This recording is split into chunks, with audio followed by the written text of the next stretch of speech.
This week our letter is O, and O has two sounds that it makes. It can say ah, ah, ah, and O, O, O. We talked today that since O is a vowel, we find it a lot in the middle of words. So that can be something that you and your kid talk about tonight, your child. So our little poem for capital O is an orange to eat, nice and round. It's a healthy treat. Lowercase o is the same way. Um, do make sure that when they're forming their O's, they start at the top. Sometimes we like to start at the side or the bottom. Make sure they start at the top. So for our homework options, it's just like it has been in the past. You and your child can choose one of the homework options to practice letter O.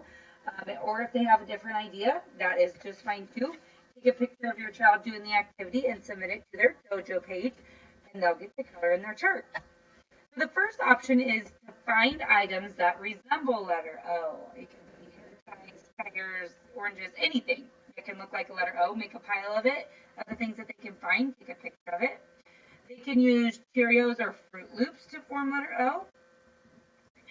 They can use stickers to form letter O. So this is one of our favorite activities in our classrooms is to use stickers to form things. So you could take a paper and they can write letter O on it and they can cover it with a sticker, or they can just use the stickers to make a note. They don't have to form it on the paper first, whatever works best.